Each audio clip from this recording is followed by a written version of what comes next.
Baik, selamat Sabat bagi kita semua. Kita bersyukur kepada Tuhan oleh karena berkat dan perlindungannya kita boleh kembali tiba pada hari Sabat Tuhan yang suci ini. Dan kita akan mendengarkan renungan firman Tuhan yang boleh menguatkan iman percaya kita. Namun sebelum kita mendengarkan firman Tuhan, terlebih dahulu kita akan bersatu di dalam doa. Bapa di surga, saat ini kami sedia mendengarkan firman Tuhan. Berbicaralah kepada kami karena kami siap mendengarkan, dan karuniakan kepada kami kuasa Roh Kudus-Mu sehingga kami dapat mengerti dan disanggupkan untuk bisa menghidupkannya. Inilah doa dan harapan kami Bapa, di dalam nama Yesus kami berdoa. Amin. Shalom, selamat Sabat bagi kita semua. Tentu kita merasa bersyukur kepada Tuhan oleh karena berkat dan perlindungannya sepanjang 1 minggu yang kita sudah lewati, hingga kita boleh tiba pada hari Sabat Tuhan, dan kita akan rindu mendengarkan firman Tuhan yang boleh menguatkan iman percaya kita. Namun seperti biasa, sebelum kita mendengarkan firman Tuhan, saya rindu untuk menyampaikan sebuah lagu pujian, di mana lagu ini menggambarkan ketika badai itu menghadang di dalam kehidupan kita, tetapi ada penyertaan Tuhan senantiasa bersama-sama dengan umat-umatnya.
Yesus perhatikan kehidupan setiap orang yang sudah rusak, dibetulkan dengan penuh kasih sayang. Yesus perhatikan tiap tetesan air mata.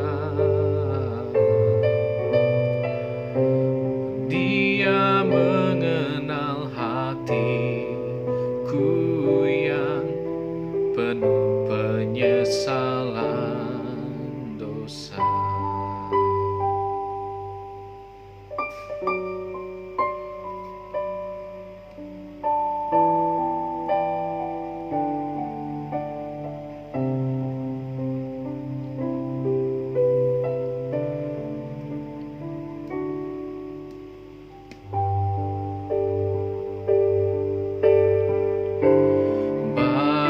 Bagaikan kapal yang selalu diombang-ambingkan, mengharap kasih-Nya seolah-olah tiada mampu. Yesus perhatikan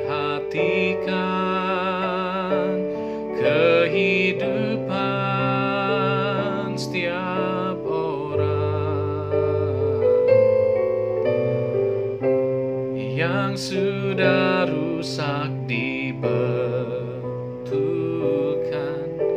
dengan penuh kasih sayang. Yesus perhatikan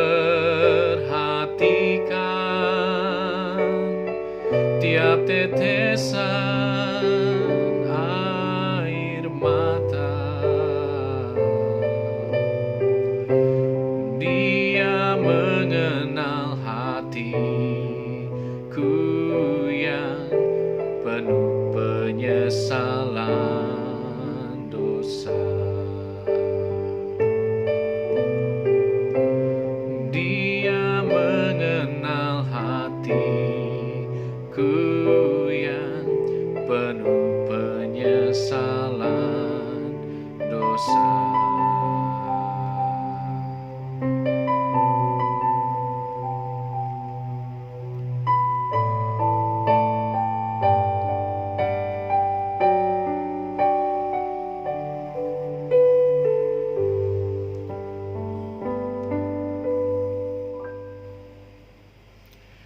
Baik, tentu kita bersyukur bagaimana Yesus mengenal hati kita. Dia memperbaiki kita, Dia menolong kita sehingga kita sebagai umat-umatnya, kita bersyukur Allah kita itu adalah Allah yang begitu baik, yang senantiasa memperhatikan kehidupan kita. Baik, kita akan mendengarkan firman Tuhan, di mana kalau kita renungkan kembali, ada banyak firman Tuhan yang mungkin sebelum-sebelumnya kita dapatkan bagaimana jaminan berkat, jaminan perlindungan bagi umat-umatnya yang setia. Walaupun memang tidak selalu kehidupan umat-umat Tuhan itu seperti yang kita bayangkan, menyenangkan, penuh dengan berkat dan macam-macam yang Tuhan sudah sediakan di dalam kehidupan kita. Tetapi kalau kita perhatikan bahwa ketika wabah ini terjadi di beberapa negara, ada beberapa negara di mana salah satu yang terkena dampak paling besar ataupun juga salah satu yang paling berdampak adalah mengenai pemimpin-pemimpin agama. Salah satunya adalah pendeta-pendeta. Ada beberapa pendeta yang harus kehilangan nyawa mereka oleh karena wabah ini juga, baik itu di dalam negeri maupun di luar negeri. Kenapa Tuhan izinkan itu terjadi? Bukankah mereka adalah hamba Tuhan yang setia? Mereka adalah pelayan-pelayan Tuhan. Apa Tuhan tidak melindungi mereka?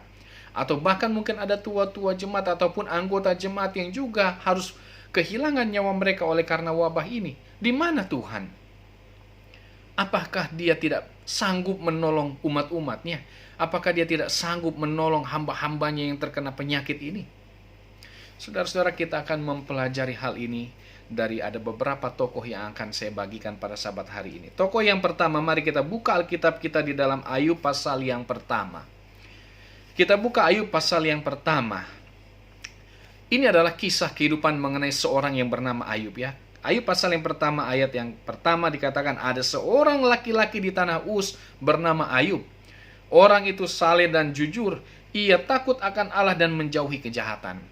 Dari ayat yang pertama, pasal pertama ini kita dapat gambaran seorang yang begitu luar biasa yang bernama Ayub. Ya. Dikatakan Ayub adalah orang yang saleh, orang yang jujur, takut akan Allah dan menjauhi kejahatan. Kalau kita gambarkan, ini adalah kehidupan kerohanian yang begitu luar biasa. Ya. Oleh karena kalau 4 hal ini sudah dimiliki oleh umat Tuhan, sebenarnya tidak ada lagi hal-hal lain yang bisa mengganggu ataupun mengusik imannya. Ya. Tetapi kita akan lihat, dikatakan sini, ia mendapat 7 anak laki-laki, 3 anak perempuan. Kemudian ia memiliki 7.000 ekor kambing, 3.000 ekor unta, 500 pasang lembu, 500 keledai betina, dan budak-budak dalam jumlah yang sangat besar, sehingga orang itu adalah orang yang terkaya dari semua orang yang di sebelah timur. Bisa dikatakan Ayub ini orang yang begitu luar biasa sejahtera kehidupannya. Dari segi rohaninya, dia adalah orang yang sangat rohaniawan. Dari segi hartanya, dia adalah orang yang sangat kaya. Itulah yang digambarkan di dalam Ayub pasal pertama, ayat yang pertama sampai ayat yang keempat. Lebih lagi dikatakan begini, anak-anaknya yang lelaki biasa mengadakan pesta di rumah mereka masing-masing menurut giliran, Dan ketika saudara perempuan mereka diundang untuk makan dan minum bersama-sama mereka. Perhatikan ayat yang kelima. Setiap kali apabila hari-hari pesta telah berlalu, Ayub memanggil mereka dan menguruskan mereka. Keesokan harinya pagi-pagi bangunlah Ayub lalu mempersembahkan korban bakaran sebanyak jumlah mereka sekalian. Sebab pikirnya, mungkin anak-anakku sudah berbuat dosa dan telah mengutuki Allah di dalam hati. Demikianlah dilakukan Ayub senantiasa. Luar biasa kehidupan Ayub. Dia begitu saleh kepada Tuhannya. Bahkan kepada keluarganya pun dia doakan mereka. Barangkali mereka sudah melakukan hal yang tidak berkenan di hadapan Tuhan. Sehingga setiap pagi dikumpulkan. Setiap mereka habis lakukan kumpul-kumpul bersama, dia panggil dan mempersembahkan korban sebanyak jumlah mereka sebagai korban pengampunan dosa. Itu Ayub. Kemudian, sementara dikatakan di dalam ayat yang ke-6, pada suatu hari datanglah anak-anak Allah menghadap Tuhan dan di antara mereka datanglah juga iblis. Ayat yang ke-7, maka bertanyalah Tuhan kepada iblis, dari mana engkau? Lalu jawab iblis kepada Tuhan, dari perjalanan mengelilingi dan menjelajahi bumi. Saudara, ini sangat senang sekali kalau Ayub tahu ini. Kalau dia masih hidup, dia lihat ayat ini. Saya rasa begitu luar biasa Ayub, gembiranya, bahagianya dia. Kenapa? Karena bukan hanya nama dan kehidupannya masuk dalam Alkitab, tetapi dikatakan bagaimana Tuhan mengakui Ayub di hadapan musuhnya. Dikatakan, lalu bertanyalah Tuhan kepada iblis, apakah engkau memperhatikan hambaku Ayub? Sebab tiada seorang pun di bumi seperti dia yang demikian saleh dan jujur, yang takut akan Allah dan menjauhi kejahatan. Banyak manusia berusaha mendapat pengakuan dari sesamanya. Makanya orang berlomba-lomba punya harta yang banyak, punya jabatan, punya istri cantik ataupun suami yang tampan, anak-anak yang pintar, yang cantik dan juga ganteng-ganteng. Supaya orang mengakui bahwa keluarga ini keluarga yang berbahagia, keluarga yang diberkati, keluarga yang beruntung. Semua orang ingin mendapat pengakuan. Tetapi yang lebih luar biasa adalah ketika bukan manusia yang mengakui kita, tetapi ketika Tuhan mengakui kita di hadapan lawannya. Itu yang terjadi dengan Ayub. Tiada orang yang seperti Ayub di atas muka bumi ini, yang sedemikian saleh, jujur, takut akan Tuhan dan menjauhi kejahatan. Itu Ayub di hadapan Tuhan. Kemudian jawab iblis kepada Tuhan, apakah dengan tidak mendapat apa-apa Ayub takut akan Allah? Oh ya, dia setia, dia saleh, jujur, takut akan Tuhan, menjauhi kejahatan. Karena apa? Karena engkau memberkati dia dengan berlimpah-limpah. Coba tidak diberkati. Coba dia nggak punya anak 10. 7 laki-laki 3 perempuan. Coba dia tidak punya harta yang begitu banyak. Apa dia akan saleh terhadap engkau? Kurang lebih itu yang disampaikan setan kepada Tuhan. Kemudian, bukankah engkau yang membuat pagar sekeliling dia dan rumahnya serta segala yang dimilikinya? Apa yang dikerjakannya telah kau berkati dan apa yang dimilikinya makin bertambah di negeri itu. Kemudian setan dia bujuk Tuhan, coba, tetapi ulurkanlah tanganmu dan jamahlah segala yang dipunyanya. Ia pasti akan mengutuki engkau di hadapanmu. Kemudian dikatakan pada ayat yang selanjutnya, maka firman Tuhan kepada iblis, segala yang dipunyanya ada di dalam kuasamu, hanya janganlah engkau mengulurkan tanganmu terhadap dirinya. Kemudian pergilah iblis dari hadapan Tuhan. Pendek cerita, kita tahu bahwa segala sesuatu yang dimiliki oleh Ayub habis. Dikatakan pada ayat yang ke-13, pada suatu hari ketika anak-anak yang lelaki dan yang perempuan makan dan minum anggur di rumah saudara mereka yang sulung, datanglah seorang pesuruh kepada Ayub dan berkata, sedang lembu sapi membajak dan keledai-keledai betina makan rumput di sebelahnya, datanglah orang-orang Sheba, menyerang dan merampasnya serta memukul penjaganya dengan mata pedang. Hanya aku sendiri yang luput sehingga dapat memberitahukan hal ini kepada Tuhan. Sedih saudara ketika dia harus kehilangan lembu dan juga keledainya.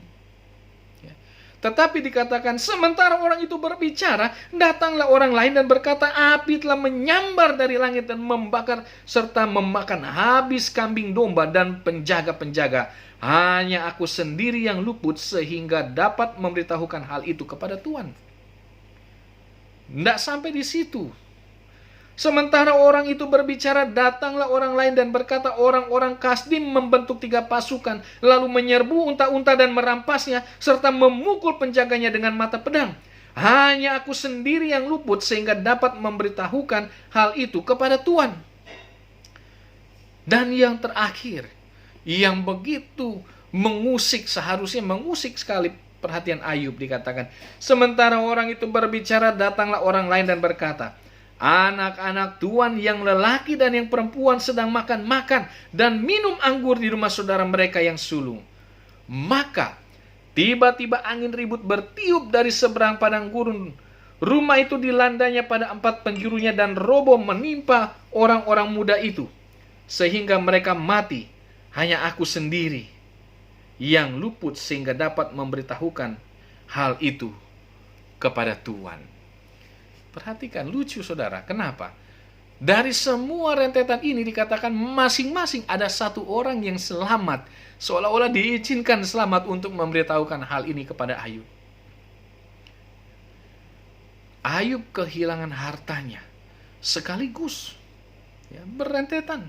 Ini seperti sudah jatuh, tertimpa tangga, masih lagi ketimpa dan macam-macam menimpa dia. Kehilangan lembu, keledainya, untanya, dan semua hartanya, bahkan dikatakan juga penjaga-penjaganya. Dan yang lebih hebat lagi, ya, mungkin kalau harta, dia akan berpikir, saya masih sanggup cari harta, ya, saya masih bisa kumpulkan kembali harta itu. Tetapi yang lebih hebat adalah ketika dikatakan dia harus kehilangan 10 anaknya. Saya tidak bisa bayangkan, saya punya 3 orang anak perempuan. Salah satu anak saya sakit saja, rasanya sulit mau tidur. Oleh karena apa? Saya selalu pikirkan anak saya. Kebetulan anak kami yang nomor 2, yang pada hari ini berulang tahun, Abigail, dia punya ketahanan tubuh tidak terlalu baik. Sehingga kalau dia makan coklat, dia akan langsung, tidak lama, dia pasti akan kena radang tenggorokan. Ataupun dia punya amandel akan membengkak. Ketika dia sementara sakit, biasanya malam-malam itu saya akan selalu bangun. Saya akan cek dia punya temperatur tubuhnya, apakah panas. Kalau panas, maka akan diberikan obat penurun panas. Ya, itu baru sakit. Saya tidak bisa bayangkan kalau harus kehilangan anak saya. 1. Tetapi dikatakan bagaimana Ayub, dia tidak kehilangan 1, dia tidak kehilangan 2, tidak kehilangan 3, tetapi kehilangan mereka semua, 10-10-nya binasa pada waktu itu, tewas oleh karena tertimpa rumah. Tidak bisa dibayangkan kesedihan hati Ayub. Hartanya mungkin dia boleh bersedih, tapi tidak lama selesai. Tetapi ketika ke-10 anaknya ini harus diambil daripada dia, tidak mengerti saya bagaimana rasa sedihnya Ayub kehilangan mereka. Tetapi inilah luar biasanya Ayub pada ayat yang ke-20. Maka berdirilah Ayub, lalu mengoyak jubahnya dan mencukur kepalanya, kemudian sujudlah ia dan menyembah. Katanya, dengan telanjang aku keluar dari kandungan ibuku, dengan telanjang juga aku akan kembali ke dalamnya. Tuhan yang memberi, Tuhan yang mengambil, terpujilah nama Tuhan. Saudara bisa bayangkan bagaimana begitu luar biasanya Ayub pada saat itu berdiri teguh di dalam imannya. Dia percaya, terpujilah nama Tuhan, oleh karena dia yang mengambil, dia yang memberi, dia juga yang akan mengambil.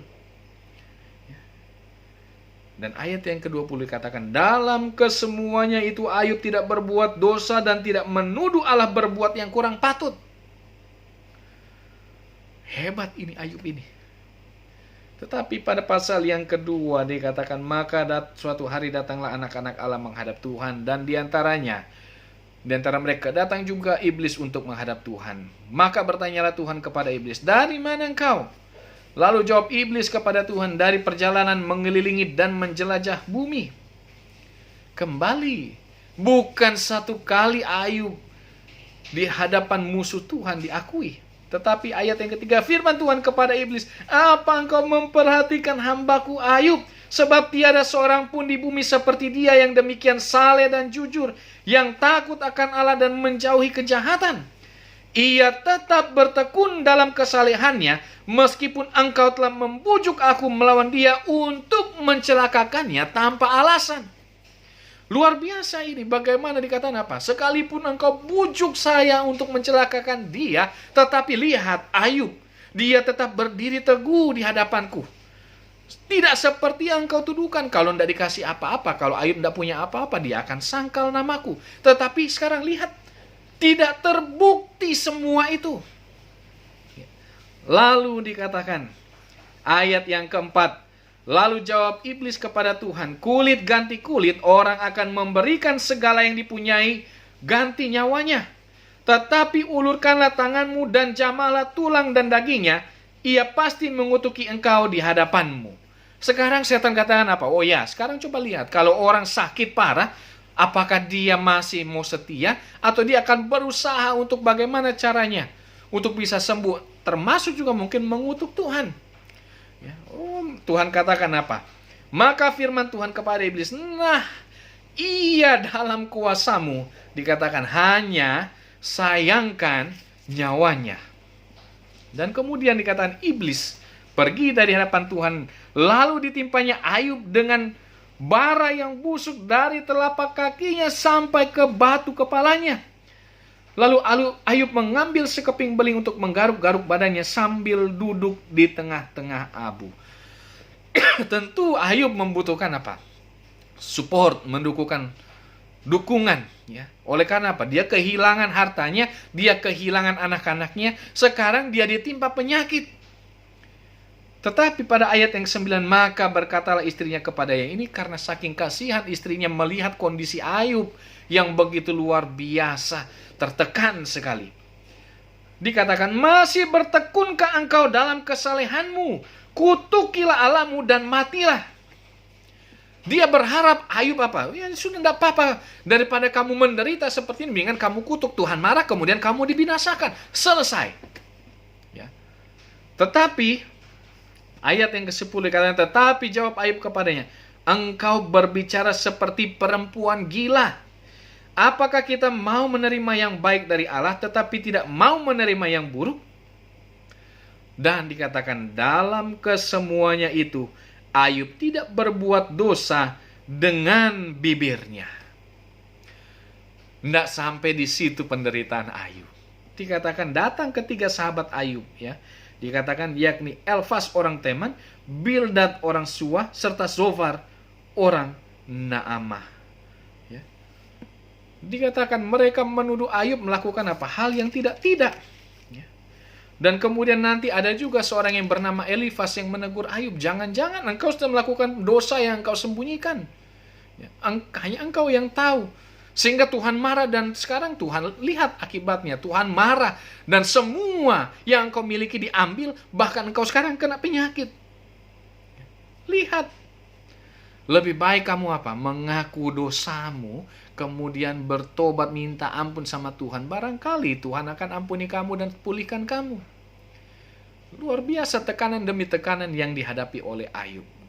Saudara-saudara boleh bayangkan, kenapa seorang yang seperti Ayub yang demikian saleh, jujur, takut akan Tuhan dan menjauhi kejahatan, menderita semuanya ini, bahkan harus kehilangan anak-anaknya.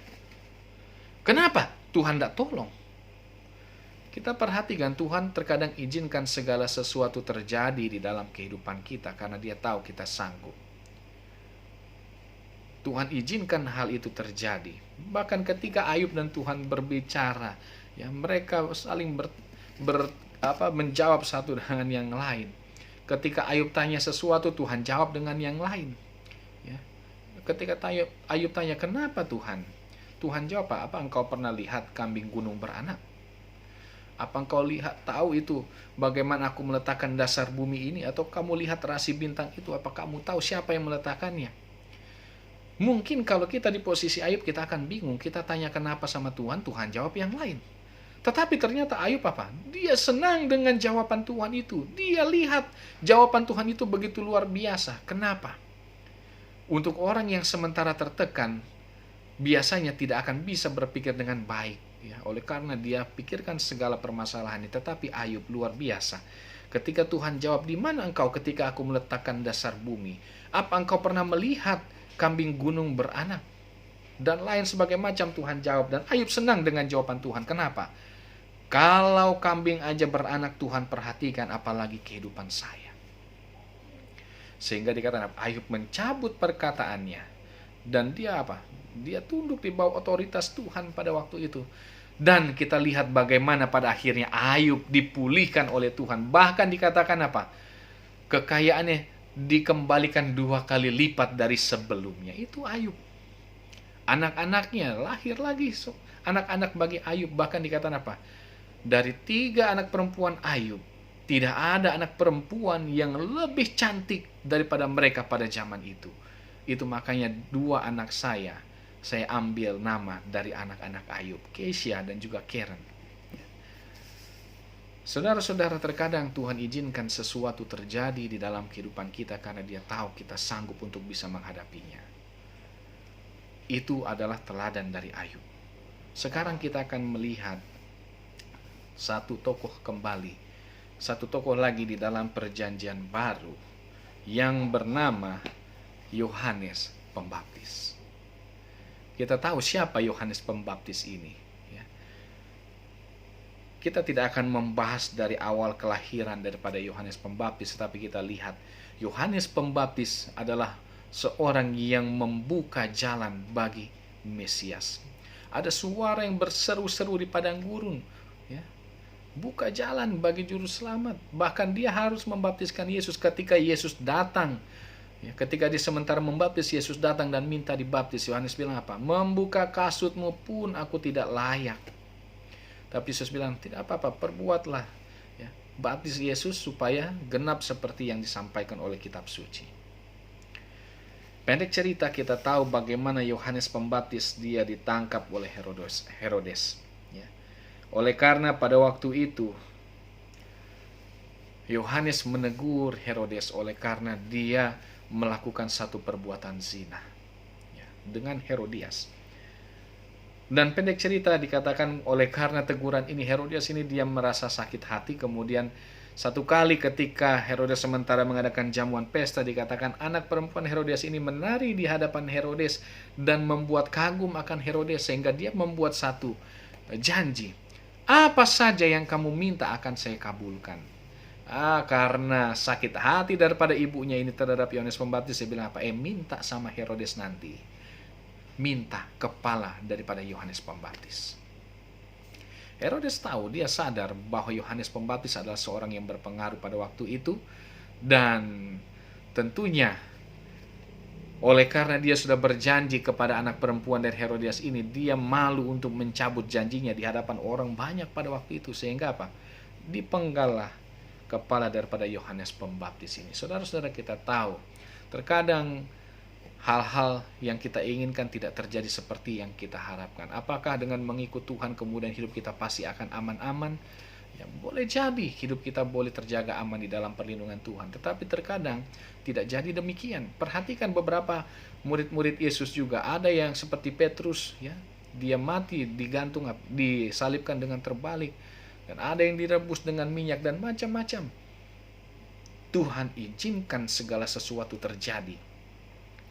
Saat ini kita tidak tahu apa rencana Tuhan, tidak tahu apa maksud Tuhan di dalam kehidupan masing-masing kita. Boleh jadi kita kehilangan anggota keluarga kita oleh karena terkena wabah ini, harus meregang nyawa.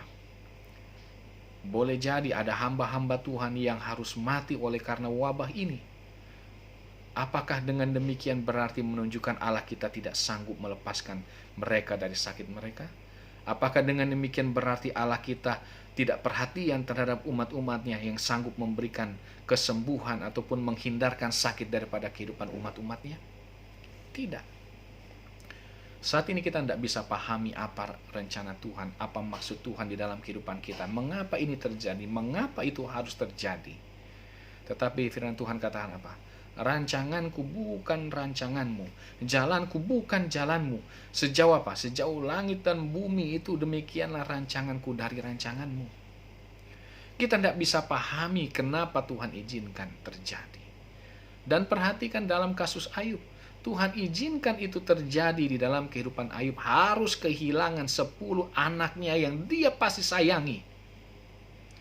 Dia sangat menyayangi anak-anaknya ini. Tetapi Tuhan izinkan mereka harus mati. Kenapa? Bukankah Ayub orang yang saleh? Bukankah Ayub orang yang takut akan Tuhan?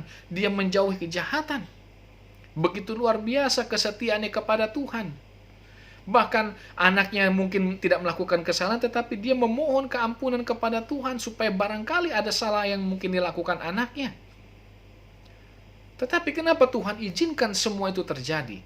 Kenapa Tuhan izinkan Yohanes Pembaptis harus mati dengan kepalanya dipenggal? Kenapa dia tidak harus mati biasa aja seperti orang yang sudah tua ataupun sakit? Kenapa harus mati dengan cara yang mengerikan, dipenggal kepalanya? Kita tidak bisa bayangkan kenapa itu semua terjadi. Kenapa Tuhan izinkan anggota keluarga saya harus kena penyakit corona ini, Tuhan? Kenapa mereka harus sampai meregang nyawa, mati oleh karena penyakit ini? Apa Engkau tidak bisa sembuhkan? Saudara, Tuhan sanggup memberikan kesembuhan. Tuhan sanggup melepaskan kita, menjaga kita agar terhindar dari virus ini. Tetapi bila mana itu semua terjadi, jangan kita menjadi tawar hati dan menganggap bahwa Tuhan tidak mampu, bahwa Tuhan tidak peduli dengan kehidupan kita. Dia peduli dengan kehidupan kita. Dia sanggup melepaskan kita. Tetapi kita tidak bisa memahami kenapa segala sesuatu itu terjadi. Yeremia 29 ayat 11 dikatakan apa? Rancanganku bukan rancangan kecelakaan, melainkan untuk memberikan hari depan yang penuh harapan bagi umat-umatnya. Itulah rencana Tuhan. Tetapi bila mana sesuatu terjadi tidak seperti yang kita harapkan, jangan lupa ada rencana Tuhan yang saat itu kita tidak mengerti kenapa itu harus terjadi. Tetapi yakin dan percaya bahwa rencana Tuhan adalah rencana yang indah di dalam kehidupan kita. Terlebih ketika kita dengan setia, kita adalah umat-umat Tuhan yang memang betul-betul memiliki iman yang kuat di dalam Tuhan. Percaya sekalipun itu terjadi bukan berarti Tuhan tidak sanggup. Bukan berarti Tuhan tidak peduli. Jangan goyah, tetap teguh di dalam iman kita. Beberapa waktu ke depan kita akan menyadari, ketika kita melihat ke belakang apa yang telah terjadi, maka kita akan mengerti mengapa semua itu harus terjadi. Saudara-saudara, saya senang dengan sebuah lagu. Di dalam lagu Sion dikatakan, when peace like a river, apabila damai perjalananku. Bila mana kita buka lagu Sion kita, ya, apabila damai perjalananku, maka saudara akan temukan bagaimana yang membuat lagu itu adalah bernama Horatio G. Spafford. Ya. Di dalam lagu Sion edisi lengkap adalah lagu Sion nomor 455, pada saat damai perjalananku. Saya akan bacakan, pada saat damai perjalananku, atau saat duka sendu, apapun nasibku, aku berseru, baiklah, baiklah bagiku. Saudara, kalau saudara buka di internet, saudara temukan sebuah kisah mengenai Horatio G. Spafford ini. Siapa Horatio G. Spafford ini? Dikatakan dia adalah seorang pengusaha yang sukses, punya 3 orang anak perempuan dan 1 anak laki-laki. Ya, dia punya bisnis real estate. Tetapi dikatakan pada saat usia 4 tahun pada saat anak laki-laki ini berusia 4 tahun, mereka harus kehilangan anak laki-laki ini oleh karena sakit demam berdarah pada waktu itu. Tidak sampai di situ, dikatakan usaha real estate yang dimiliki oleh Horatio G. Spafford ini suatu waktu terbakar habis dan dia menjadi bangkrut. Nah, kemudian dia berusaha merintis kembali usahanya dan sampai akhirnya dia berhasil. Nah, untuk melepas kepenatan itu semua, dikatakan mereka akhirnya mengadakan liburan untuk pergi ke Inggris, di mana ada sebuah acara rohani pada waktu itu dilakukan, dan dia berencana untuk pergi ke sana bersama dengan keluarganya. Tetapi ketika hendak berangkat menggunakan kapal uap pada waktu itu, Dikatakan dia punya satu urusan bisnisnya yang tidak bisa dia tinggalkan dan itu harus dia lakukan. Sehingga dia katakan begini, istri dan tiga anaknya perempuan pergi duluan, nanti saya akan pergi menyusul. Ya. Begitu urusan saya selesai, saya akan menyusul untuk pergi langsung ke Inggris. Ya. Kemudian pergilah mereka, istri dan anak-anaknya ini menuju ke Inggris dengan kapal uap pada waktu itu. Dan sementara dalam perjalanan dikatakan kapal ini harus bertabrakan dengan kapal yang lain dan menyebabkan kapal itu harus tenggelam. Dan pada waktu itu dikatakan ketiga anak perempuannya harus mati. Ya. Istri daripada Horatio G. Spafford ini dikatakan dia menceritakan ketika waktu itu terjadi tabrakan dan kapal itu tenggelam, dikatakan dia lihat kedua anak perempuannya. Yang pertama, ketika kapal itu tenggelam, anaknya perempuan yang paling kecil ada di gendongannya. Ya, tetapi oleh karena dia terbentur oleh pecahan kapal, sehingga dikatakan anak perempuannya ini yang masih kecil ini dia terlepas dari genggaman tangannya dan hilang. Mati, hilang, ditelan oleh air pada waktu itu. Dan dua anaknya yang lain dikatakan pada waktu dia sementara berusaha mengapung dengan pecahan kapal yang mengapung di air, dikatakan dia lihat dua anak perempuannya. Ya, sementara berusaha menyelamatkan diri dan juga ada orang yang berusaha menolong. Tetapi oleh karena cukup lama mereka berjuang di dalam air, ketika sudah mau ada tempat untuk mereka bisa mengapung, tetapi dikatakan kedua anak perempuan ini sudah kelelahan sehingga mereka pada akhirnya mati. Begitu menyedihkan cerita yang disampaikan oleh istri daripada Horatio G. Spafford ini. Sampai akhirnya dia diselamatkan dan dia tiba di Inggris. Dia kirim telegram kepada Horatio G. Spafford. Dikatakan, safe alone, selamat sendirian. Ya, safe alone, what should I do? Apa yang harus aku lakukan? Mendengar hal ini Horatio G. Spafford dia langsung pergi ke Inggris. Dan ketika di dalam perjalanannya pada malam itu dikatakan kapten kapal dia tunjukkan. Disinilah terjadi kecelakaan itu dan disinilah bagaimana dia bayangkan ketiga anak-anaknya harus mati tenggelam. Dan di dalam kesedihannya pada malam itu dia tidak bisa tidur. Dan dia ungkapkan, dia tuliskan di dalam sebuah syair lagu. Dia tuliskan lagu kata-kata ini. When peace like a river attended my way. Dia gambarkan kesedihan hatinya, bagaimana segala sesuatunya harus hilang di dalam kehidupannya. Tetapi dia katakan apa? It is well with my soul. Dalam bahasa Indonesia dikatakan, baiklah, baiklah bagiku. Apapun yang terjadi, baiklah bagiku. Dia sampai di Inggris, dia bertemu dengan istrinya, dia kuatkan istrinya. Dan dia kembali ke Amerika. Sementara mereka kembali ke Amerika dikatakan istrinya kembali melahirkan dan dia punya lagi seorang anak laki-laki. Dan kembali usia 4 tahun anak ini harus mati oleh karena sakit yang sama, demam berdarah. Sehingga pada waktu itu anggota jemaatnya mengusir dia oleh karena jangan-jangan ini kutukan yang terjadi dengan Horatio G. Spafford. Sehingga akhirnya mereka pergi meninggalkan Amerika untuk pergi ke Yerusalem. Mereka tinggal di sana sampai mereka mati. Dan ketika mati, anak yang perempuannya menyampaikan inilah sajak yang dituliskan oleh ayahnya. It is well with my soul. Kita tidak bisa bayangkan. Bayangkan, dia harus kehilangan propertinya. Dia harus kehilangan anaknya laki-laki.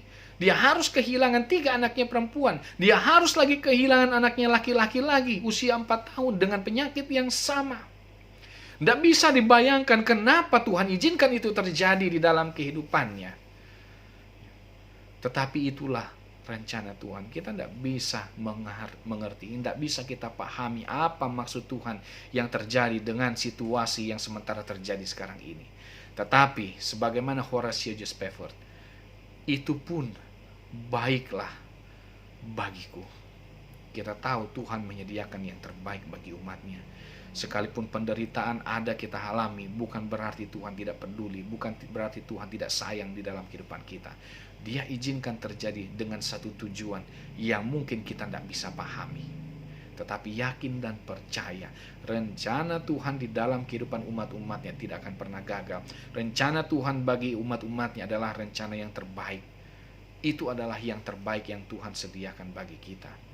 Boleh jadi kita tidak bisa pahami saat ini, tetapi di kemudian hari kita akan dapat melihat bagaimana segala sesuatu yang Tuhan rencanakan di dalam kehidupan kita adalah sungguh amat baik.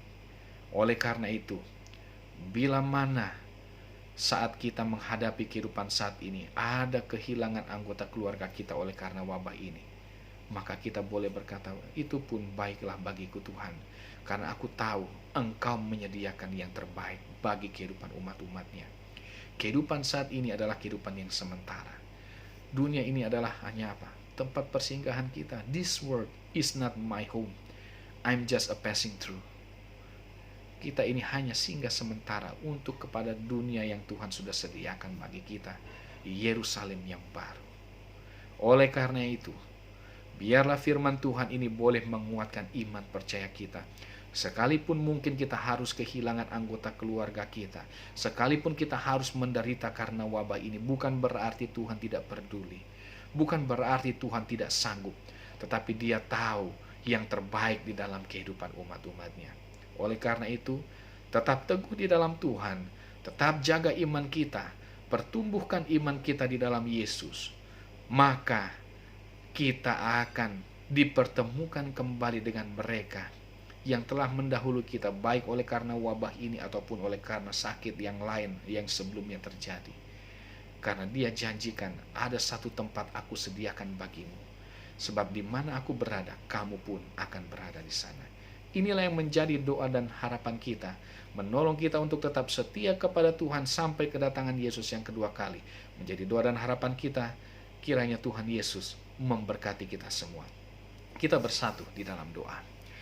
Bapa kami yang bertahta di dalam kerajaan surga, ketika kami telah mendengarkan firman Tuhan melalui pengalaman baik hamba-Mu Ayub maupun Yohanes Pembaptis, biarlah ini boleh mengingatkan kembali kepada kami, ada Engkau yang senantiasa menyertai kehidupan kami. Sekalipun mungkin Tuhan, wabah ini begitu hebat menyerang akan kehidupan umat manusia. Barangkali ada di antara anggota keluarga kami yang harus terkena penyakit ini, bahkan mereka harus kehilangan nyawanya oleh karena wabah yang terjadi ini Tuhan. Tetapi kami yakin dan percaya Engkau merencanakan sesuatu yang terbaik di dalam kehidupan umat-umat-Mu. Engkau lebih memahami yang terbaik bagi kami.